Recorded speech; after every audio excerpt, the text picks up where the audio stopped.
Buenas noches, mi nombre es José Antonio Hernández Cook y hoy vamos a hablarles acerca del derecho internacional público.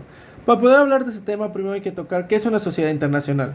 Nosotros interpretamos a la sociedad internacional como el conjunto de estados y demás actores internacionales, los cuales interactúan entre sí siguiendo ciertas normas jurídicas, con acuerdos o principios. Esto siempre tiene un concepto formal, debido a que implicarán ciertas reglas para regular estas relaciones entre estos individuos. Normalmente se tiende a confundir con la comunidad internacional. Como tal, no podemos definir que existe una comunidad internacional, ya que sería como un conjunto de diferentes comunidades, ya que la comunidad en sí trata de un conjunto de la humanidad en general con un enfoque más social, cultural o moral, pero no estrictamente jurídico. Así que para este caso no se utilizaría o no se debe de utilizar la palabra comunidad internacional cuando hablamos del derecho internacional público, siendo la manera más adecuada referirnos a este por sociedades internacionales. Una vez terminado ya el concepto, ya podemos pasar a las características de la sociedad internacional, comenzando con su universalidad, ya que literalmente se le aplicaría a todo el mundo, debido a que cada vez que un tratado se firma, más y más países se suman a este tipo de tratado, haciendo que se aplique para todas las personas. En sí, la segunda característica es que no tenemos un centro de poder único, es decir, no es que existe un gobierno mundial que controle todo, siempre habrá una autoridad en cada estado, en los distintos estados soberanos, esto para tomar decisiones conjuntas mediante los acuerdos y los tratados.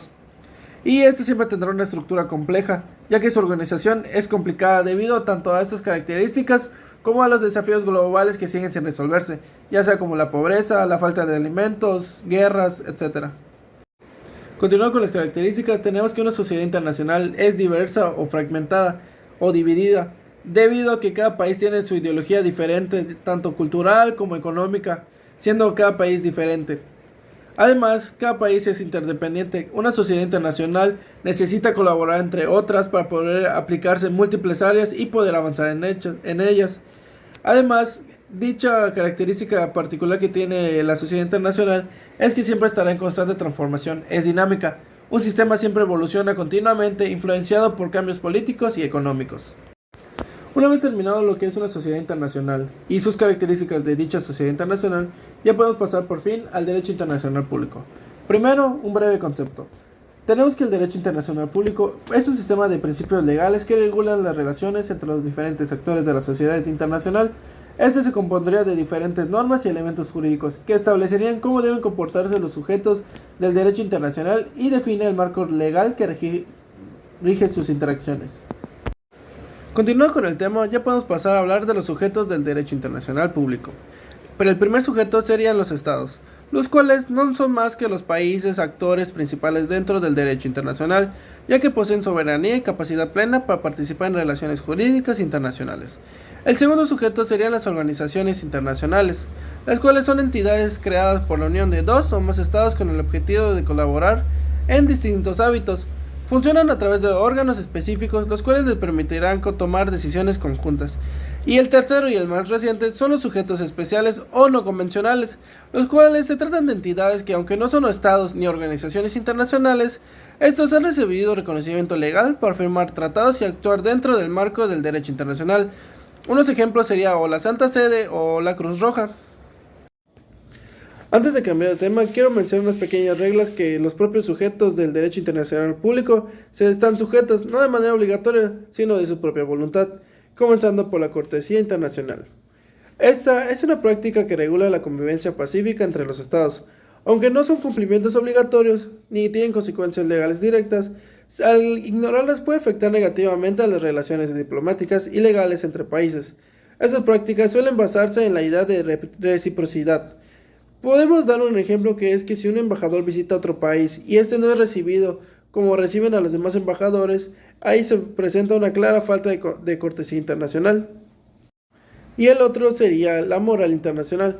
Podríamos decir que este va casi de la mano de la cortesía internacional, debido a que la moral internacional consistiría en un conjunto de valores, principios éticos y normas de conductas que guían la actuación de los estados.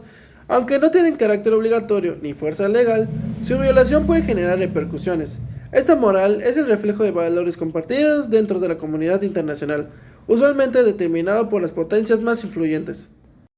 Una vez terminado de hablar el tema anteriormente mencionado, ya podemos hablar acerca de las fuentes del derecho internacional. Estas representan las formas en que se expresa el ordenamiento jurídico a nivel internacional y podemos encontrarlos principalmente en el documento del artículo 38 del Estatuto de la Corte Internacional de Justicia, el cual estaría anexo a la Carta de las Naciones Unidas. Estas fuentes se clasificarían en dos tipos, siendo la primera las fuentes materiales, las cuales son los factores extrajurídicos que influyen en la creación de normas, como las convicciones políticas y posturas adoptadas por los estados, y la segunda serían las fuentes formales, son los procedimientos mediante los cuales se crean las normas jurídicas y se verifica su validez. Estas se dividirían en fuentes principales, creadoras del derecho, y fuentes auxiliares.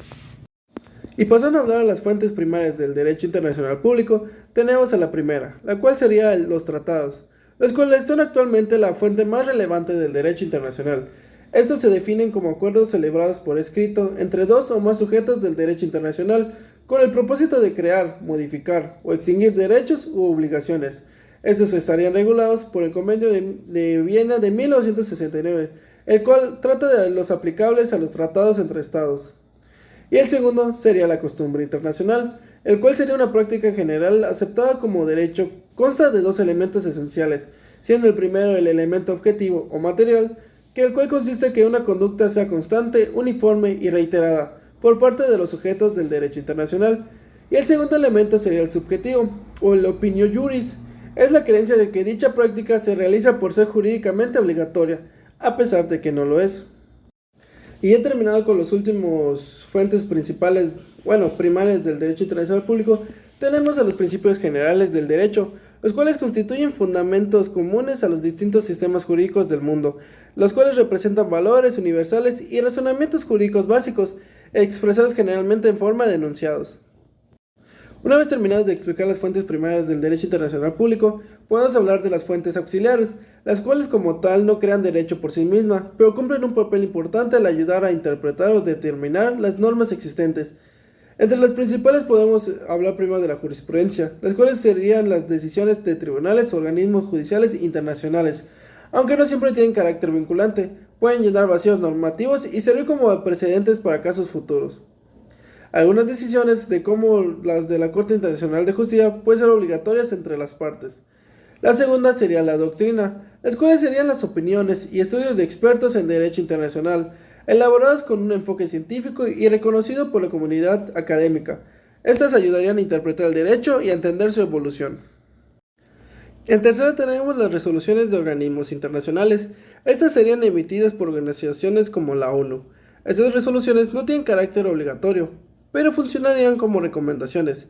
Este tipo de normas se conoce como soft law, y aunque no son jurídicamente vinculantes, tienen un peso político y moral que pueden influir en los comportamientos de los estados. El siguiente y último tipo auxiliar sería el ex aequo ut bono, o principio de equidad, siendo un mecanismo que permite a un tribunal resolver un caso basándose en la equidad, en lugar de aplicar estrictamente el derecho positivo. Solo se utilizaría si ambas partes están de acuerdo y se recurre a él para lograr soluciones justas en conflictos complejos. Y ya para ir finalizando este video, dentro de las doctrinas que mencioné, podemos encontrar la doctrina de Stoppel o de los actos propios. El Stoppel es un principio jurídico según el cual un Estado no puede contradecir sus propios actos o decisiones anteriores si otro Estado ha actuado de buena fe basándose en ellos. Este objetivo sería el de proteger la confianza legítima y garantizar la coherencia en las relaciones internacionales. Este principio favorece la seguridad jurídica y fortalece la confianza entre los sujetos del derecho internacional. Y para cerrar el video, como última doctrina tenemos la doctrina de la aquiescencia. La aquiescencia implica un consentimiento tácito por parte de un Estado frente a una situación que podría llegar a afectarle. Si un Estado no protesta de manera oportuna ante un acto que le perjudica, su silencio o inacción puede interpretarse como aceptación. Aunque no se formaliza en un tratado, este consentimiento implícito puede tener consecuencias jurídicas, ya que se considera que el Estado ha aceptado la situación al no oponerse. Este principio se basa en la idea de que los Estados deben de actuar con diligencia para proteger sus intereses y manifestar su oposición cuando corresponda. Con esto cerraríamos el video del derecho internacional público. Espero que les haya gustado y hasta la siguiente.